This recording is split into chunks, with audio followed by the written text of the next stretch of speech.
A good deed turns into a groundswell of giving. An army of volunteers donating We need help over here, guys. items, If you're not a volunteer, we need you on the other side of the water. their time, Empty boxes. their talents, My music is gift for the people. to comfort and let their neighbors know they're loved. Thank you. It shows me love, and I see love. Juan Davis lost his mother 2 years ago. Now he's lost her home in Altadena. I woke up to a firestorm going on in the house. He's staying in a hotel and came to get water and juice. I've been homeless before downtown LA on Skid Row and sleeping on sidewalks. That's why seeing this means so much. Every item of clothes, diapers, toys, donated, sorted, and organized by community members. I'm getting donations from Sacramento, San Diego, Arizona. Some lady said she drove from Vegas, got a hotel room that had a kitchen, and made tamales yesterday. The gesture is appreciated by people like Fanny Gasca, who came for a hot meal. She has no power, no gas, and after the fire ravaged Altadena, she now has no job. Yo nada más quiero que la compañía nos pague. I just want the company to pay us, she says in Spanish. Rent is due.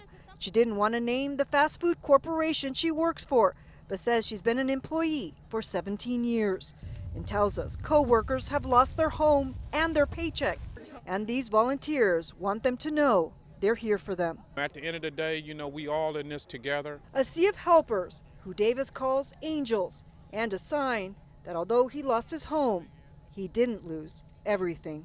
Not a drop of my faith is shaken because you can't take material things with you. An urgent push to set up a collection area for hazardous material from the deadly Palisades fire. Crews building this site off PCH near Topanga Canyon, where the historic Topanga Ranch Motel burned down.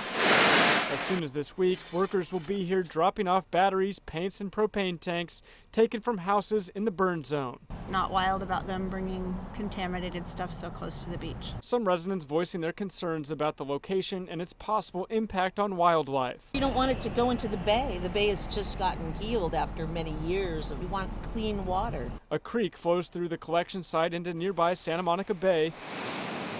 There, an ocean water closure remains in effect issued by LA County Public Health as ash continues washing up on the beach. Crews are out here covering all of this area with tarps. They're going to put rocks on top of it and then even build a roof. It's all an effort to try and protect the soil below from possible toxins. We are professionals that do this. We will ensure that nothing that we do impacts this neighbor, the surrounding property, or the property that we're using. It's all got to get cleaned up as fast as possible, whatever gets it done. Some residents okay with the location and it being in the middle of the burn zone. There's a lot of stuff getting in the water and in the air from this. While those against it have a protest planned for Friday, hoping for change. What do you want to tell people that feel like this is not the right location, that this is not the best spot for this? The environment is our top priority after human health and protecting both of those. This is a very temporary operation. We are going to do everything in our power to make sure that nothing that we do impacts this community. Hundreds filled MacArthur Park in Los Angeles Tuesday to reclaim the park. The people united! After recent ICE operations in the area. Step by step, the demonstrators say they're taking a stand against immigration enforcement. The message is clear, right? We stand for solidarity. And again, like I said, we're not standing for tyranny. And so the best thing that we can do is come out and show support. When we fight! The scene today, quite a contrast from a month ago when a large presence of federal agents, some on horseback, swept through the park. Mayor Karen Bass confronting them and calling the move a fear tactic. Then last week, an ICE raid called Operation Trojan Horse. Federal agents showing up to a Home Depot near MacArthur Park in a Penske truck, arresting 16 undocumented people. Today, the community is taking back the park peacefully, but also sending a very strong message that Angelenos will not stand for this type of racist immigration enforcement activities. We want ICE out of our communities, kidnapping our friends and our family members, and people feel unsafe.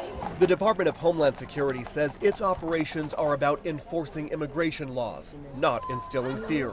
Our goal here at MacArthur Park, as well as anywhere in Los Angeles, is to go after that Title VIII mission, Title VIII being our immigration statutes. The march, followed by a caravan to the Board of Supervisors meeting, all of it part of a broader protest. We will use our economic power by boycotting companies such as Home Depot, Walmart, Target, and fast food restaurants. But also, we're investing in street vendors. We're investing in local community businesses. Spirits are up on the strike line. There's talk about talking, even if there is skepticism. Last week they met and nothing came of it, and it didn't surprise me. The last time we talked, it wasn't really anything good. So I'm being realistic, but also hopeful that they'll come with a fair deal for us. Shame on Netflix. Writers tell us they got an email from the Guild saying meeting was being scheduled tomorrow, which will be day 102. Hey, let's go. Since WGA members picked up their picket signs, actors joined them July 14th when SAG-AFTRA went on strike. Having SAG here has been fantastic. They've really helped bring the morale up after like 100 days of nonstop picketing. Keep in mind, the last time that actors and writers walked out together on a strike was 63 years ago. This time there's a lot more people, and they say that it is making a difference. The camaraderie we have here and the community we have, it's really powerful. Even if some are beginning to get a little worried. What about the car insurance? What about a house and mortgage? What about food? Honk if you watch TV and movies. We need somebody like Arnold Schwarzenegger coming upstairs with us. Writers are strong, actors are strong, and we're banding together and we're doing it as long as it takes. Getting samples. Personnel from LA's Watershed Protection Division at the Venice canals, where something seems to be killing animals like this duck.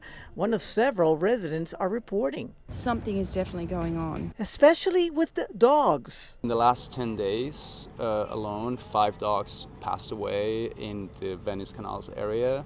The first dog actually passed away on June 24th, but they all did in similar circumstances with seizures. The Venice Canal Association putting up warning signs after getting calls from dog owners living here. All the dogs were walking around the canals, so that's the other pattern that is common to all the deceased dogs. At least 10 dogs, like Astro here, recovered after getting sick. He vomited, and thereafter he wasn't eating or drinking for about a day or two. She's not taking any chances, not putting him down. And Lucy here? She's rarely allowed off the yard. She had a scare with bloody stools after a walk 3 weeks ago. It's scary. It's scary. Especially because no one seems to know why. There may be something that the dogs are eating around there. Algae blooms in the canals, to snail poison in some houses, and fumigation. All the neighbors have been noticing on Eastern Canal down there, there's been a stench. Really bad, much, much worse than usual. You have to cover your mouth. The city is here testing the algae, so hopefully we'll find out more and more. Finally, someone's, trying to figure out what's exactly going on. Until they know what's going on, some advice they've posted here. Be extra cautious. Try to keep the dog on a leash.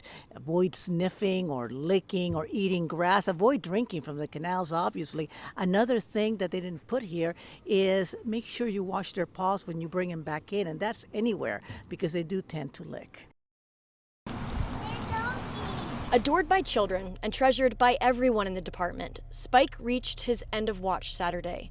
Residents, many who saw or heard the commotion, thanked the canine for his service to the community with flowers and squeaky toys in a growing memorial outside the Burbank police station.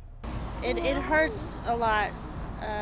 We appreciate animals, but we also take them for granted sometimes. So, he's our hero for sure. This morning, I opened my news and I heard that he passed away. So it's heartbreaking news for our community. It's heartbreaking. Inside police headquarters, Lieutenant Derek Green fought back tears for the 4-year-old Belgian Malinois, newly trained in narcotics detection, killed in the line of duty. These dogs are trained to engage suspects in the most dangerous situations that is essentially unsafe for a police officer to do themselves. It all unfolded just after 6:30 Saturday evening when police pulled over a car for illegally tinted windows on the northbound 5 freeway on-ramp in Burbank. Officers detained the driver but say the passenger ran into a nearby wooded reservoir spotted by police helicopter holding a handgun. Ignoring multiple warnings to surrender, the canine handler unleashed Spike on the armed suspect, who fired at least one shot at the police dog. Spike retreated to his owner and collapsed. They rushed him to an emergency veterinarian, but despite the dog wearing a bulletproof vest, Spike didn't survive. This police canine was not only a part of our law enforcement family here in Burbank, but it's also part of his family at home. So this is a double loss for him. His handler lost not only his partner in crime, but his best friend. Once the canine was shot, we knew that we were dealing with an extremely volatile and dangerous situation, a very dynamic situation. So we knew we were going to need more resources. With the freeway shut down and additional support from Glendale PD and SWAT, the suspect fired at officers hitting 2 patrol cars. Officers returned fire, killing him. Before turning back to what became a 20-hour investigation, Burbank police escorted Spike, covered in an American flag, in an overnight procession from the Glendale Vet Office along the 5 to Burbank Animal Control to honor their fallen hero.